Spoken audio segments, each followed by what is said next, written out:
Happy New Year, everyone. Happy New Year. And of course, then as soon as I say that, I hit you with, okay, time to make resolutions. And of course, that's very common. We all make resolutions, and statistically, they tell me that pretty much nobody keeps them. And as an alternative to that, we do have a ceremony called the burning bowl ceremony. And then we do some form of affirmative practice. The two that are most popular are the letter to God, which I've done many times, and the white stone ceremony, which I've also done. And we're going to experiment with a different type of affirmative. She's laughing at me, like, here she goes again. A different form of affirmative practice after we do the burning. And in the first part of the ceremony, the burning bowl ritual, it offers a sacred and powerful way to release negativity. And the goal is to make for new beginnings and be done at any place. It can, those of you who might be watching this on our YouTube channel, you can do this at home as well. So for centuries, I like this. Easily, gracefully, I release the past so that I am free in this moment for all that is possible now. I like that. It's a beautiful, beautiful image, I think.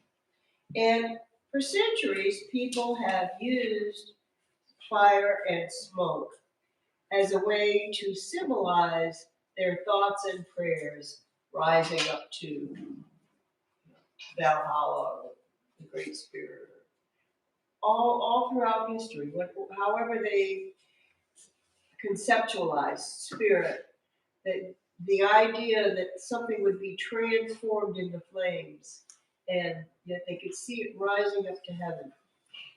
There's a new variation of that. Some weddings, the bride and groom, before they take their vows, they do a little burning bowl ceremony to release their past so that they are free to embrace their future. And I also like this modern interpretation. It's never too late to change your past.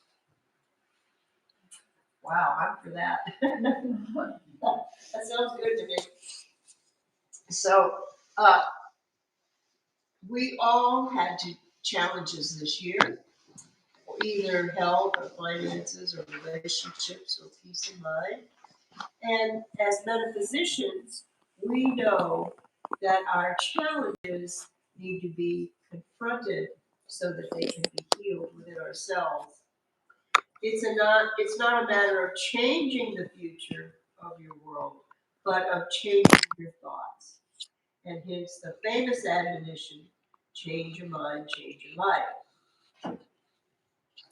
Another wonderful way that this truth is expressed, which you've probably seen many times, is the famous go within or go without. When I first came to Unity, when you're conscious of something, you just see it everywhere that you didn't see it before. And I remember I was driving to work, and there was a sign outside of a store, a tailor shop, and it said, alterations done within. And I was like, oh, it's everywhere! And there are different versions of this. Neil Donald Walsh put it this way. He said, if I do not go within, I go without. And so the central idea is to change your mind and change your life. So we're talking about a shift in consciousness, also called a paradigm shift. And I talked a lot about this last week, but this week we have this beautiful ceremony to help let it sink into our consciousness by using more of our senses and approaching it from different angles. So you probably have had several paradigm shifts in your life. Getting married is a paradigm shift. I remember when I got married, I I had to consciously make the effort to refer to Tim as my husband and not my boyfriend, because now you're part of a unit instead of being two units. And uh, other things like going off to college or joining the military or moving to a different state or becoming a parent or some kind of catastrophic illness, or these are all examples of events that will cause a shift in consciousness. But these are things that are on the outside, either planned or unplanned. These are things that affect us from the outside that do cause a shift or a change on the inside. So when you have a paradigm shift, your priorities change. Your autopilot is reprogrammed. I recently became aware, just something about that sentence, when I ran across that preparing this talk, I thought, that's what I'm experiencing because since Tim made his transition, I don't have the same autopilot anymore, and I haven't replaced it. So we all have an autopilot. When you have a paradigm shift, you lose your old autopilots until you can settle into what life has in store for you. So the conversation in your head, your self-talk even changes. Before the service, we were talking about a couple of other ladies also have lost their husband. Are saying, we spend more time talking to ourselves and our dogs. Your self-talk even changes when you have a paradigm shift. So, and your identity changes. Yesterday I was single, today I am married. Yesterday I had no children, now I'm a parent. Yesterday I was operating within normal parameters, and today I'm disabled. And yesterday I was a civilian, now I'm a soldier.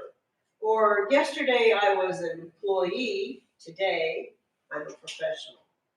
Or yesterday I had a job, today I have a career. Or yesterday I was confident and a resident, and today I am a bewildered tourist or a cautious alien.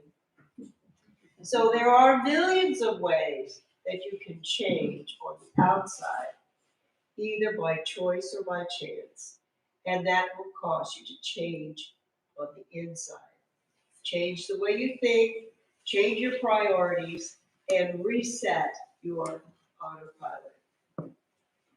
Or you can think of it as reprogramming your default settings if you're into computers. So some of these you might consider good, some not so good. But these are all examples of a paradigm shift of external events that affect how you think and how you view your world. But we, as metaphysicians, we are true students, and we know that we are able to seek a paradigm shift and not wait for it to be caused by external conditions or events. It's deliberate. It is a choice that we make to become who we want to be. We say change your mind and change your life.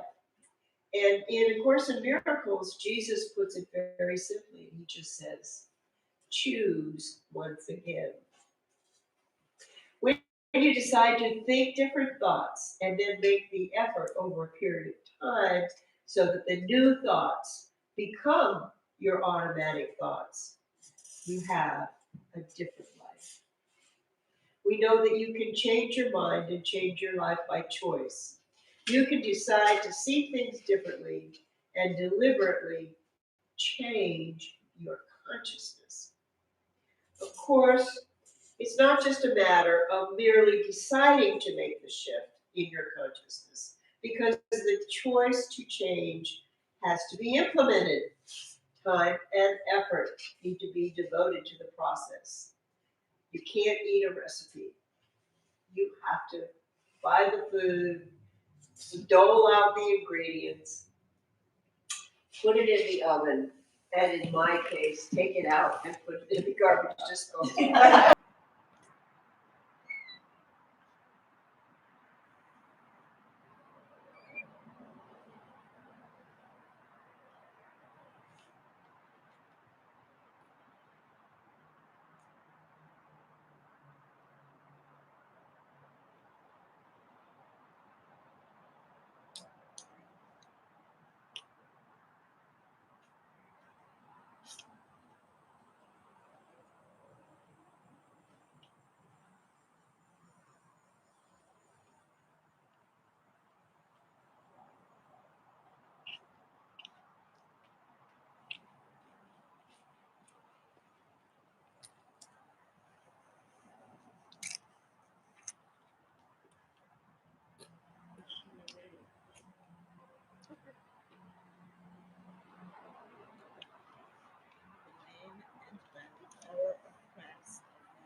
In the name and by the power of the Christ of all my being, I now renounce and release all that is not from the highest good.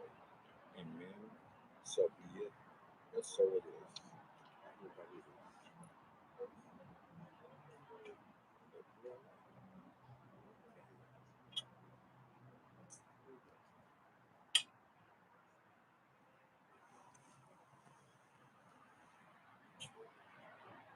In the name and by the power of the Christ of my being, I now renounce and release all that is not for my highest good. Amen. So be it, and so it is.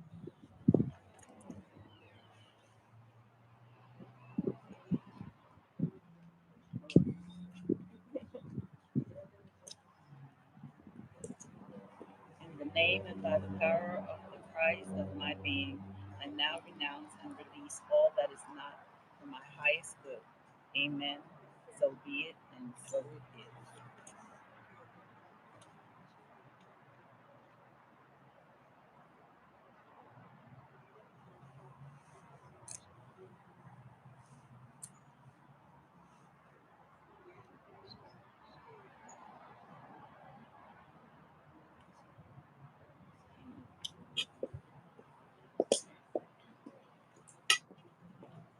In the name and by the power of the Christ of my being, I now renounce and release all that is not for my highest good. Amen. So be it, and so it is.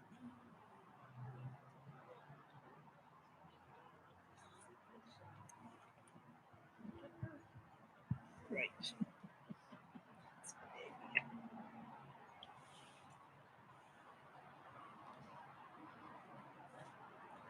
In the name and by the power of the Christ of my being, I now renounce and release all that is not for my highest good. Amen. So be it, and so it is. Goodbye. Good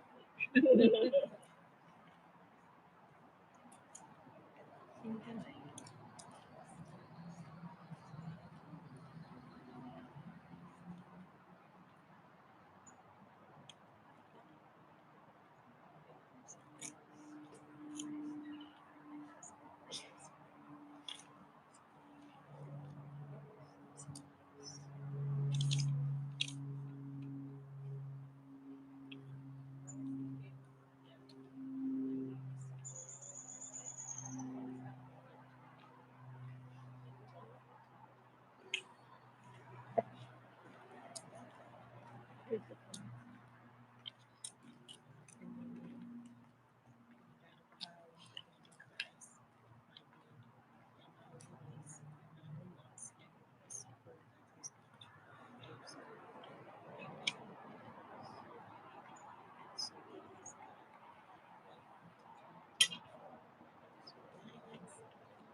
Say it. Say it. Okay. I release all negative thoughts. I release my sense of impatience. Feeling sorry for myself at times. My loneliness that I carry with me. I release concerns about my family and worry about my finances, not being able to pay my bills. I let go of a little job that I have that I can't stand. You know, I let go of craving sweets. I just love sweets. Um, I let go of all my old clothes and all the stuff that I have accumulated. All relationships, friendships, you remember, and forgiveness of friends, and friendships that were lost.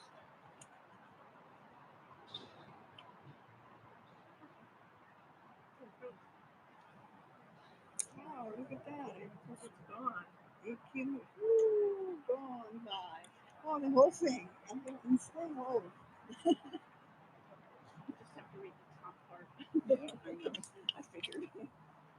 In the name and by the power of the Christ of my being, I now renounce and release all that is not for my highest good.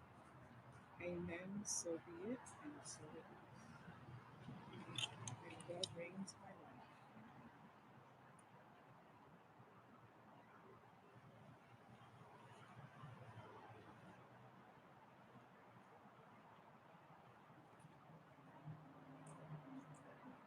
In the name and by the power of the Christ of my being, I now renounce and release all that is not for my highest good. Amen. So be it, and so it is.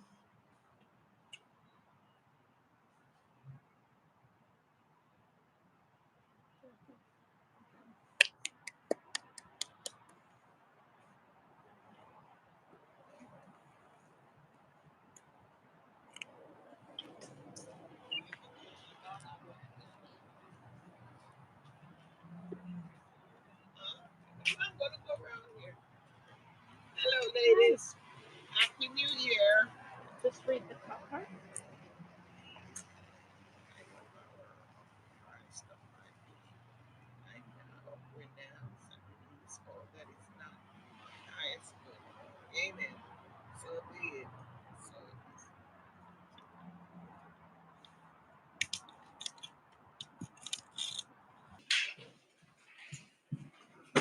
So when you give your love offering, remember that what you give here is your time, your talent, and your treasure.